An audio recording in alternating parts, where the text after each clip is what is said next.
joining, mate. We're on the 1 Series today. What we've got is one of these suckers. So this is the shock absorber lower mounting that goes onto the bottom arm of the rear suspension. When we did the B12 Bilstein upgrade on the car, so it's got the full Bilstein B12 setup on it, the old suspension shock absorber had been leaking and got into this rubber at the back and made it go a bit soft and soggy. So I've ordered some new bushes and we're going to get these fitted to it. Let's get it jacked up, get the back end sorted out so we can get these replaced. Let's crack on. I'll just drop a little chock under the front wheel. It shouldn't be going anywhere, but just to be on the safe side, we'll get the trolley jack under. What I've got, because the car sits so low, I've got the Viva low entry trolley jack here. I put all the links for the tools and mountings and everything on the Amazon links in the description below. These jacks slip under the jacking points nicely. They are really low, they're brilliant. And with these we can get that up in the air. I've got the Sealy one on the other side, which is almost identical, just a different colour. We'll drop an axle stand there underneath the subframe in the middle, just to give us a bit of support. We'll be using that a bit more in a bit. And we can whiz these wheel nuts off. This is the Milwaukee Lecky gun there. What a bit of kit that is. Love it. Wheels off, and so you can see the rubber mount we're after is just down there at the bottom of the shock absorber. That's the one we're going to be changing. So we've got to release that bolt, drop this bottom arm down a bit, undo the bolt under the bottom of the shock absorber, and then we shouldn't be too far away. So the mounting is held on. We've got this bolt through the bottom here for the shock absorber centre, and then we've got that one and that one there, these two E-bolts that go through. We need to put a bit of lube on the top because these are always corroded. So let's start by putting a bit of rust off on those two bolt tops over there. This stuff is really good, so we'll start by getting that in. Oh, this one's a 15mm. So try and just lock that off there a second. Could have used a deep socket on this one, but the short one does go on if I just pull it off and there we go. There we go. That's that off.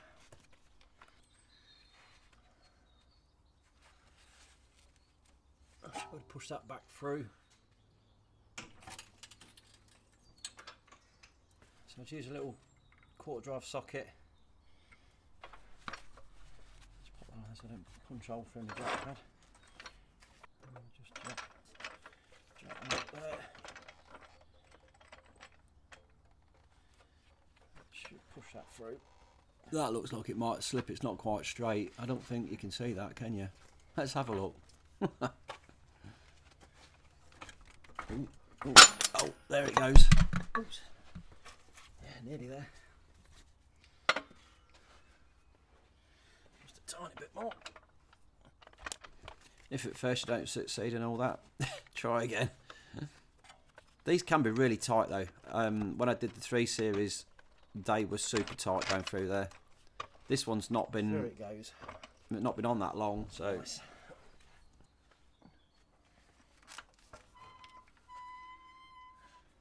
Okay, then I'll take this nice big bolt out the bottom arm there. I'll just get the jack under here before we take it out. This is because the spring is pushing down on this bottom arm. If you took that out, it could just ping a little bit. It won't be too bad, but we'll just take the strain. I'll get the spanner on the back. Make sure you get the spanner on all the way, not like me. I can't see it from the other side. You've got to look at the camera. Oh dear. Oh, nearly. Oh, I'll get it on there. There it is. And just push that through. And on the other side, yeah, stick the fork of the spanner in that and pull it with the gun. Oh, it comes. Then we'll drop the jack down. I do find these Milwaukee demolition gloves are really good for this kind of job. You're not so worried about getting your fingers trapped and scratching them on stuff. Because this could go with a bit of a ping, but we've got to give it a little tug. It's just stuck. It will come down though. Bit of leverage. Okay, now that's pretty loose. It's just caught up on that rubber. give it a good pull, you'll be alright. Come on. Yeah, oh, it is. Okay. That's completely clear of that. Now I just need to whip these two E-bolts out. And hopefully these ain't going to cause us too many problems. So these are the E12. Now the bolts that these nuts attach to in that mounting are just pressed into the plastic, and there's always a possibility that they separate because they do corrode, just like that. That one's pulled out.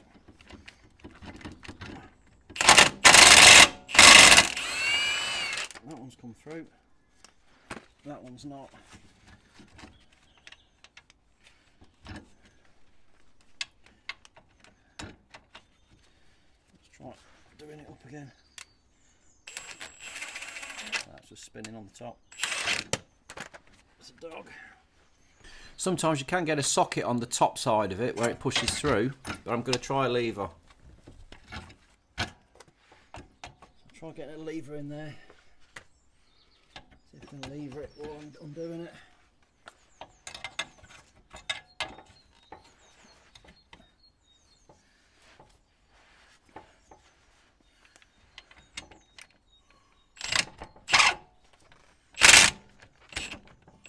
It bit a little bit then, so I'm confident I'm going to try again and get the lever a bit more in the other side, give it a bit more purchase. If I can just get it right under it and really lift it up like that. Yeah, really give it some, and then get the socket on there again. Oh, come on. Not a very good shot with that, am I? Here we go. Come on, and again.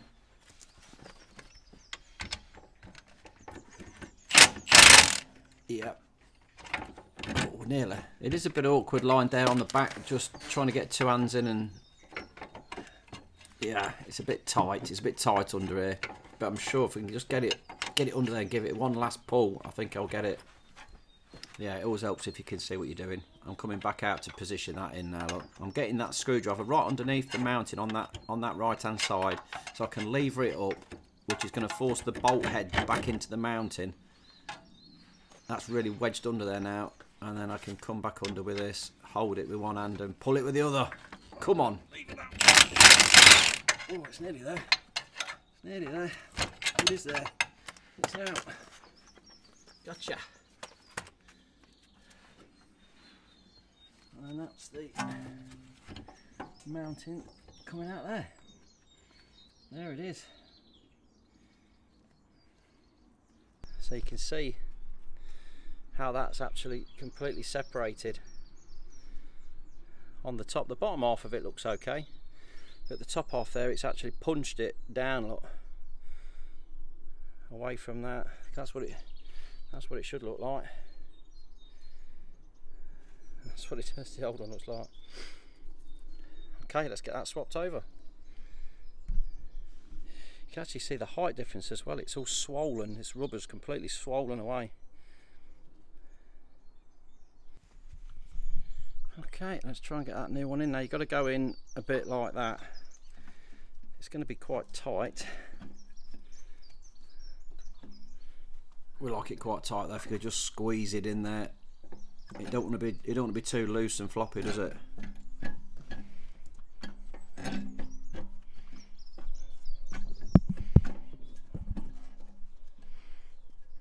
Oh, it's hard going in one-handed.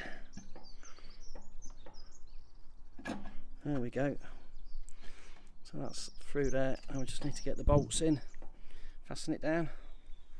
So the key to this is you've got to get the two E-bolts in first and started before you put the shock absorber through, otherwise you'll never get these in. You'll end up cross-threading them.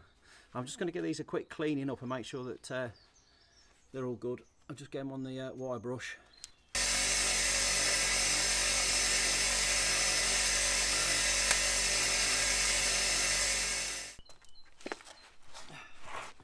And I'll just have a little dob of alley slip on the end of that as well.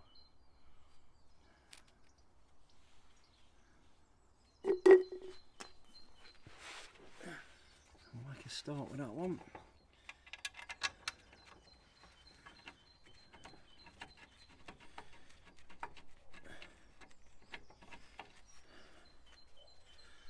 And then we'll do the same with the other one.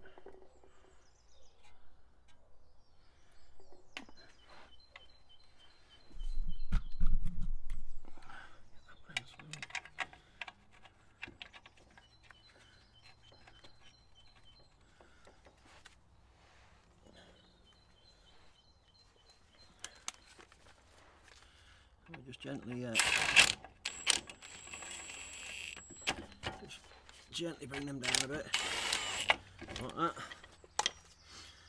and then we'll have that shock absorber back through the hole. We just need to make sure that we locate the spring back into its cup at the top there. Make sure that's where it is and needs to be.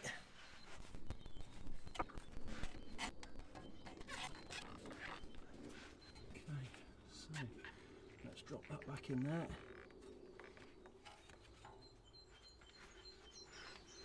I just need to loosen these off a tiny bit more, just so we've got a bit of wiggle room. Oh, not that much.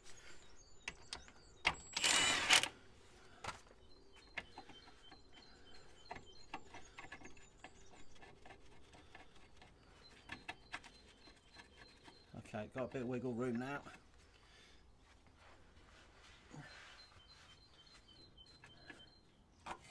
Now we should be able to jack this. We'll jack this back up again now, and we should be able to get that coming through on the bottom. Get that over there where it needs to go.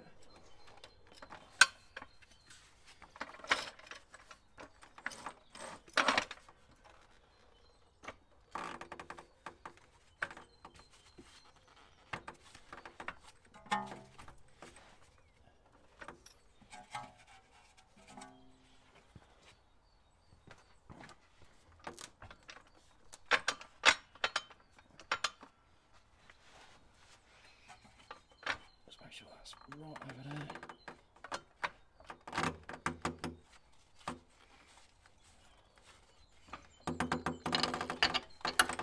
Okay, there it comes. We can now get that bottom bolt through as well. Have a little bit of lube on that.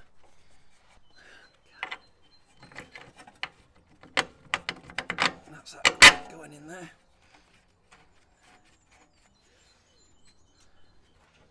And we should be able to get that coming through on the other side.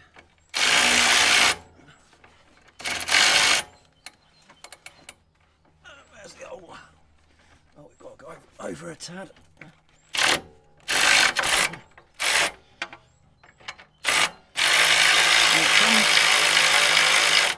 That's through there. I'll have a last bolt on the end of that one as well. I do apologise. I do like getting my nuts and bolts muddled up. I'm a little bit bolt dyslexic, I think.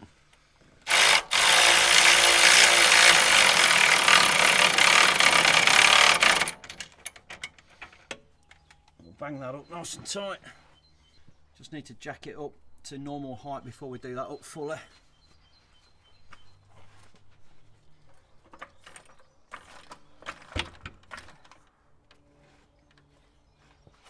About there. Whack that up.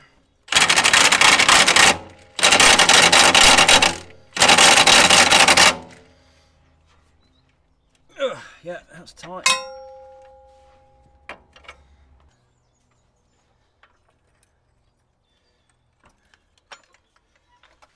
Now we've got this shock absorber through, we can put his nut back on the bottom of that.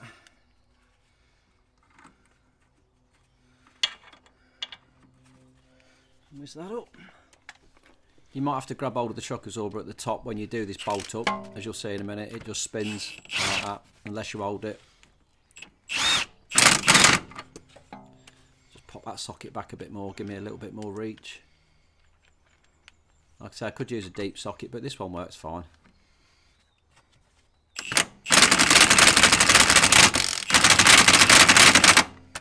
Like that.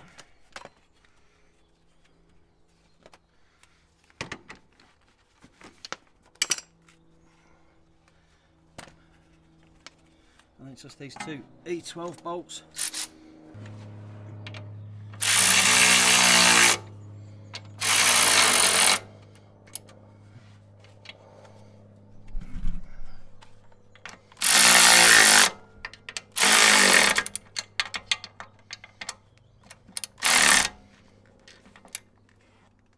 That's one up.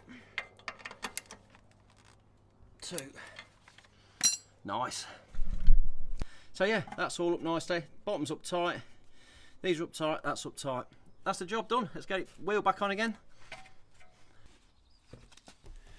Get these lovely wheels back on again, get them lined up. These wheels are really nice, made by Speedline of all people. We'll get those bolts back through again once it's lined up. And then we can twaz them back up again with the gun. The gun is set to 120 Newton meters, which is what these wheels are torqued to. Axle stand out and drop them jacks down. So there we go. That's that tatty old mountain all changed out. Ooh, it's nasty. If you've enjoyed the video, drop me some comments. Always love your comments. Yeah, got plenty more to come. Please like and subscribe, and I'll see you in the next video. Thanks for watching.